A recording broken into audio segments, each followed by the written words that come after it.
everyone, and welcome to the Abundology podcast. I'm excited today to talk with Mandy Podlesney, who is an empowered eating coach and host of the More With Mandy podcast. So I'm really excited to talk with you today because I have so many clients that right now are in the losing weight stage, getting healthy stage. I think after COVID too, quite a few of us, perhaps put on a few extra pounds. Yeah.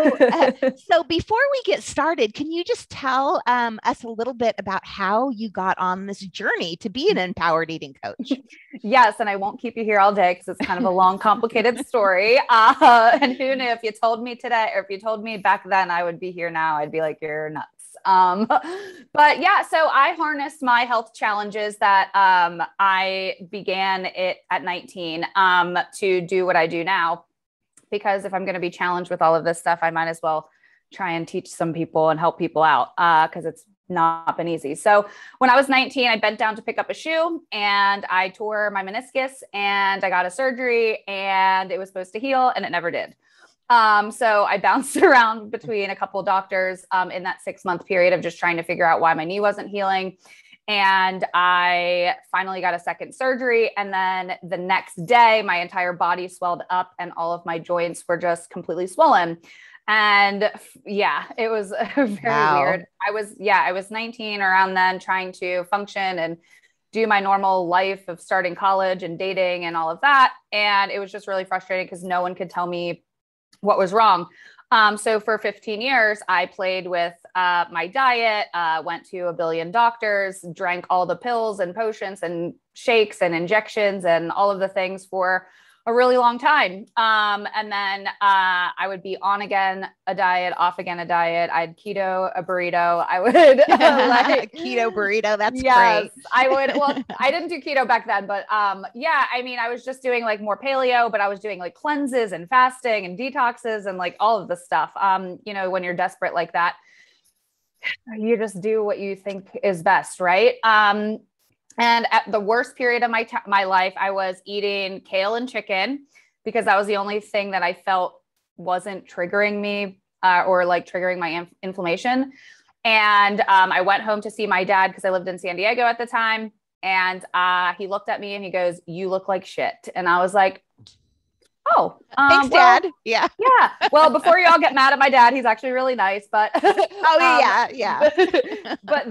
but truly, like, he said what everyone else was thinking. And it was the catalyst to really me taking my personal power back and being like, okay, I really need to make health my priority, or I am genuinely going to be in a wheelchair by the time I'm 30. So I got, ironically, it's funny when you have a breakdown and then a breakthrough, all the things get to be in alignment. And I found a doctor a couple of weeks later, diagnosed me this chronic condition called ankylosing spondylitis, which is inflammation everywhere.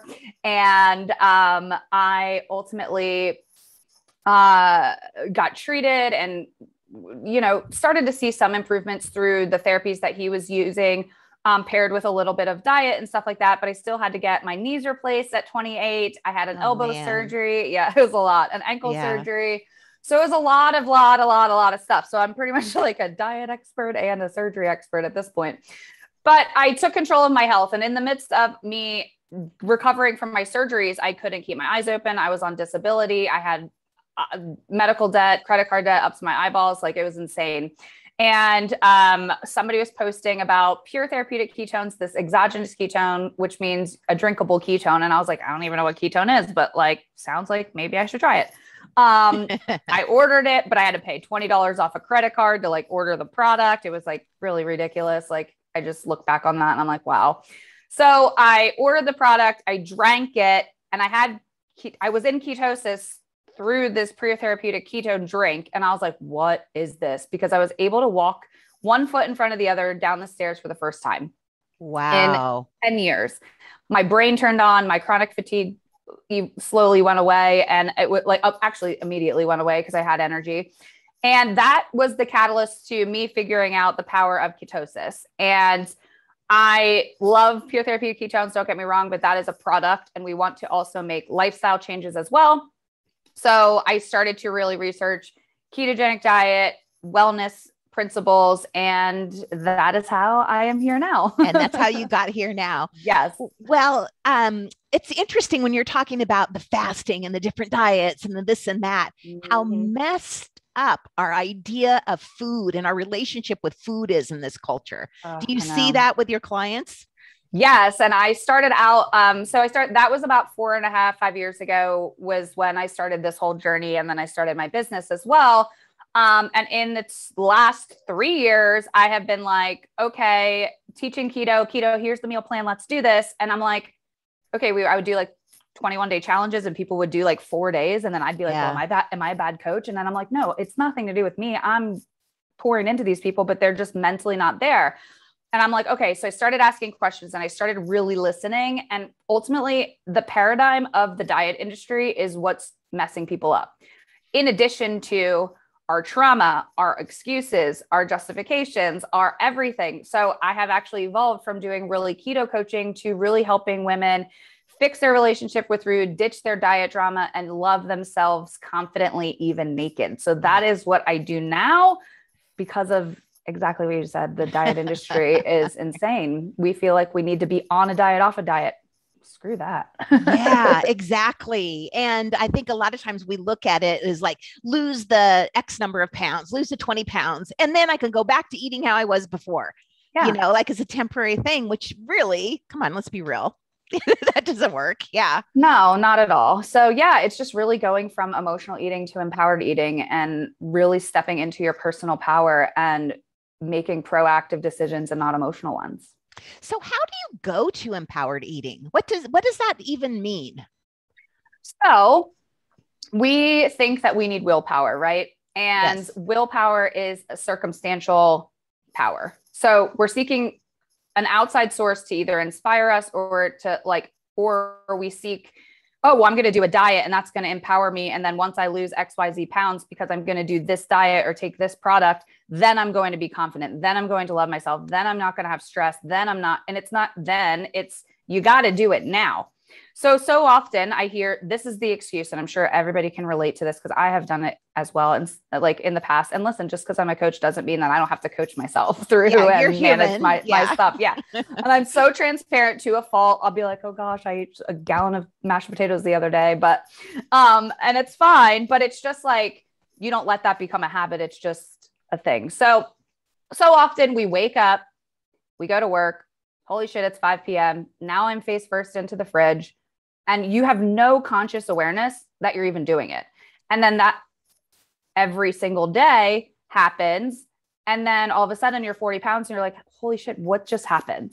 And then, so it's really honestly taking a moment, like 99% of a lot of things can be solved with just breath and breathing. Isn't that the truth? Yes. It sounds so basic and people are like, wow, that's like the most powerful thing. I'm like, yeah, but it's not. Like it's really honestly slowing down. So we emotionally eat because we don't regulate and manage our emotions. So really teaching people how to manage their emotions and start checking in with themselves. So in the mornings, I really just teach, okay, like you don't need a whole morning routine. You can do a ritual because routine sounds like long hour or long time, right? You can do it. And my rituals right before I even popped on here, I wrote a little journal. I'm a little low energy today. I just wrote my journal, prayed to, I love God. I don't know what, God, angels, whatever universe, whatever higher the bigger self, whatever you feel. Is. So I just wrote a little thing in my journal and I was like, God, please help me push through this energy and speak through me today. And that could be your morning thing. So I do that several times a day and I encourage people to do that several times a day to just really regulate and manage your emotions so that it's not a whole accumulation at the end of the day. And then you're like, what just happened? I'm face first into Ben and Jerry's. So that's it. So basically just being mindful through the day and checking in, examining where you're feeling, all of that. Yes. So that when 5 o'clock comes, you're not just mindlessly, unconsciously just digging into the fridge and, Yeah. And I mean, realistically, how much pleasure do you really get from self-sabotage? Yeah, right. Good question. So what I say is, so wake up, get a nice gratitude going, breaths, get yourself centered, get yourself ready so you're not reacting. and then set some alarms throughout the day. Check in with yourself, take a deep breath in, and re-regulate your emotions so you're not go, go, go, go, go. Then at 5:30, when you pull into the driveway and your husband's waiting for you and the kids are screaming and the dogs are going nuts and all of that, before you go in the house, get yourself centered and get yourself together so you can, again, proactively handle the chaos that's going on, because you're in then your personal power, not your emotional reactionary, oh my God, life is going crazy right now. You're able to remain peaceful and calm and less reactionary. And then before you go in and open the fridge, and if you are craving things, because honestly, yes, there's personal power that needs to be handled, but your stress response, because we soothe with food, also an issue with the diet paradigms and everything that we've been through, emotional eating. Oh, I broke up with my boyfriend, eat some Ben and Jerry's. Your stress response and the chemicals that are going on in your brain is the exact same physiologically as you being chased by a bear. So your body has no idea your stress response. So your stress response, when that heightens, you reach for food instead of running away. So what I challenge people to is find something that will give you pleasure in that period of time that you're not going to the food, and you're rewiring your brain, finding pleasure in something else and then not food. And so what are some of the things that you would suggest that people find pleasure in before they go to the food? Honestly, it could be like, I really just do custom things. Like what makes you feel happy? What makes you feel excited? Like, and what makes you feel great? Like go love on your husband for a minute, even though he's pissing you off, or go pet the dog. I was going to say, go pet the dog for a second. And just like, go find joy, like fun something. And like, it could just, again, be something small. And then if you can't really, you're trying to find something there and you can't, just think about 5 things that you're grateful for, because if you're in a state of gratitude, you can't have a bad attitude. So it will start to, again, rewire your thought process around what gives you actual pleasure and what actually self-soothes that stress response. Yeah. I know when I used to work outside of the home, I would come home, let's just say 5 o'clock. And we had a rule in our house where you couldn't talk to mom for 20 minutes after she got home, because I just needed that time to just like shift from boss mode to mom, at home mode. And, for many years, it was the second I got in the door, what's for dinner, mom? What's for dinner, mom? And that's stressful. So that 20 minutes made all the change that I needed to kind of adapt the evening and the different energy. So I love what you're saying about just taking a moment, finding the joy, or going to the 5 things of gratitude. Fabulous ideas. Yeah. So. Dance parties. I'm a huge dance party person. Ooh, I love that. That's a good idea. God, if you looked at the cameras in my kitchen, I have a doggy cam, and I'm like, oh God, there's way more Mandy dance parties than there are doggy videos, I think. That's fun. Now let's talk a little bit about biohacking. And, I'm not exactly sure what biohacking even is. So biohacking is just like your biology and then hacking your biology. So it's essentially figuring out the best ways, supplements, diets, lifestyle changes, managing your stress and emotions in order to optimize your biology and your performance and your overall just human experience. Okay. So are some of the things then like shifting to different foods, eating at different times of the day, I would think? Just, is it once again specific to the person? Yeah, for sure. And because we all have different biologies, like twins can do the exact same diet and one could work. Well, I don't really, all diets work. But okay, let's just remember our outcomes. But essentially so let's just say 2 twins could take the exact same product, supposed to do the exact same thing, but something could work for them and then not for us. And then this is where comparison is the thief of joy as well. When people are comparing themselves when they do some sort of diet, they're like, well, Sally just lost so much weight. And I'm like, okay, well, stop comparing yourself to Sally. You have different microbiomes and different bodies and DNAs and all of that. So it's essentially just custom figuring out what works best for you.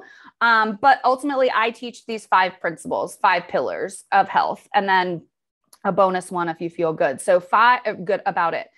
5 pillars of health. Nutrition. What are you doing nutritionally? I teach primary diet should be meats, veggies, healthy fats, and then a little seasonal fruit if that's what you want. But a meat, veggie, and healthy fat is more ketogenic, low carb, lifestyle is what I kind of teach, because that's how our bodies are meant to be fueled. However, I do understand that chips and salsa and margaritas happen on Taco Tuesday. Yes. So if you want to have a Taco Tuesday, then go enjoy a Taco Tuesday and like make that a 10% thing and make that a cheat meal, not a cheat life. So nutritionally, right? Then you got your movement. So often I see people are like, oh, well, do I have to do exercise with the ketogenic diet? I'm like, you should do exercise regardless. It's not just for a diet. Right. And again, it goes back to our old programming. We don't really understand that exercise is good for your brain. It's good for your muscles. It's good for stress response and stress relief and your just overall health and wellness. And I'm not saying you need to go be a CrossFitter and a weightlifter and all of that, but go move your butt for a minute. And if you're not willing to go join the gym, go to Target, park in the parking lot as far away as you can, then go in, walk around and buy the stuff that you don't need, and then leave and go back. So move your butt. Move your butt. That's good. And then the third one is getting good sleep. Sleep is super important. If you're not sleeping, you're going to be in a heightened emotional, stressful state. You're not repairing at night. So just really practice good sleep hygiene, turn the lights off, get off the screens, and really practice a good night routine. Hydration, be an adult and drink water. So often, so many people say, I don't like the taste of water. I'm like, well, I don't know what to tell you. You need water. You're a human being. So drink some water. And then practicing self-care, and then self-care, stress management is the other one. So that's what I teach. Oh, that's fabulous. And then the bonus one is to drink pure therapeutic ketones if you feel called to do that as well, which is basically the ketogenic diet in a glass. In a glass. Okay, yes. Great. So when somebody comes to you right away, the first appointment, let's say, what are some of the things that you ask or you talk about, or how do you set them up for success? I ask them why they can't. What is your I can't because? Ooh, that's good. And then it goes on for about 10 minutes of this whole entire story. And then I ask kind of triggering questions based on that story. And I don't mean to be, it's the exact same thing my dad did for me. And I don't mean there's psychology there. We didn't know that at the time. My dad was breaking my pattern, breaking my subconscious, and, shifting me into a new perspective. But I asked the questions that no one's willing to ask. And I asked the tough ones. I have a t-shirt that says I'm not for everybody. Sometimes this pisses people off because they are not ready for it. And that is okay. They're not ready for the substantial change. They're okay living in that I can't because story. So often it's a lot easier to create this whole story about why I can't instead of shifting it to I can, or how can I? So that's kind of where we start. And then I start to kind of ask questions based on that, and then kind of design a plan and see if we're aligned to work together.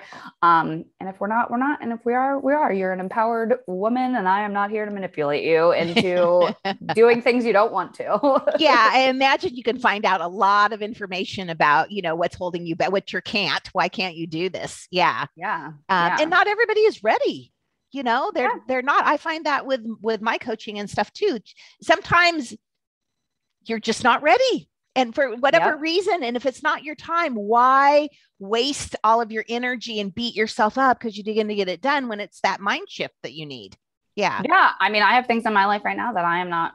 My TV before bed habit I know this as a health coach. I have developed this. I know this. I'm slowly breaking it. I know my I can't because story very well because I have the whole story, but I'm setting non-negotiable standards a couple times a week, meaning I'm doing this is something that I am going to do 3 times a week. I am not going to watch TV. I hit that every week for the last 2 weeks. And now you move into 4 days, and then you just gradually put yourself off. So I just know my own BS. So I'm navigating that. So again, when I tell you I struggle with things too, it's totally normal. You just got to navigate that I can't because and shift it to how can I?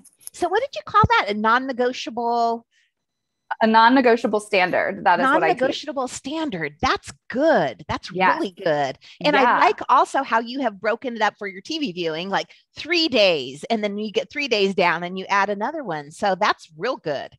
Yeah, it builds confidence. This is like something that people, oh God, I'm going to go to the gym on Monday for 6 days a week, but y'all don't even have sneakers. Like, it's so true. It sounds real nice. Like, like it took my non-negotiable standard for 6 months after I had my surgeries and was able to start going to the gym was 2 days a week. Like, I was like, that's all I'm willing to do. And I felt good about it because I built my confidence up. I got the consistency down, And then I start to build upon it. But you got to start somewhere. So instead of promising yourself all these bullshit lies that you know you're not going to do because it sounds nice and it makes you feel better for wanting to make the change, how about you actually just start taking action and implementing the change? And then you're going to start building your confidence, building that consistency. So hell or high water, set your non-negotiable standards for the 5 pillars. How many cheat meals are you going to have? What time are you going to bed? How much water are you drinking?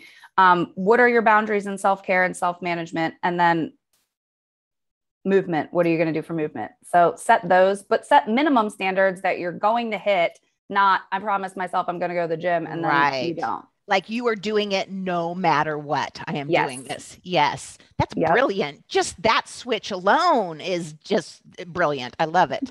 So, any words of wisdom to end if anybody's out there listening and just even wants the hint of a start today, like I want to start a new life today, a new relationship with food. What are a couple of the hints you can give them? First and foremost, congratulate yourself on the fact that you're here and you have the awareness that you know that you need to be making changes, because the only way that you're like, oh my God, I need to make changes. I really want to do this. I really like, you're inspired now. Awesome. So congratulate yourself, forgive the past on how you got here, because it doesn't really matter. You can't change it anyway. Then set your non-negotiable standards for those 5 pillars I talked about, and then build that consistency. And as you start to do that, recalibrate to something that continues to start to work for you and slowly start to build that consistency and confidence around what you're doing. But that's pretty much just like the little frameworks of just getting started, because we should all over ourselves. I should. Well, stop shoulding all over yourself and start getting your butt, start moving your into butt, some sort of action, and really focus on just being 1% better than you were yesterday, so that it compounds over time versus doing 0% and thinking about it. That's so good, because we think of money compounding over time, but also our actions do too. That's a great reminder. So thank you so much, Mandy. And you can work with Mandy or find out more information, her website, mandyp.com. She also has a really great Facebook community. And of course, the podcast, the More with Mandy podcast. So I will put links to all of those in the show notes. And thank you so much for being here today. This was really, really good.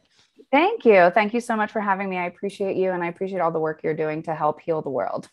Thank you. All right. Thanks, everybody. We'll talk to you again next time.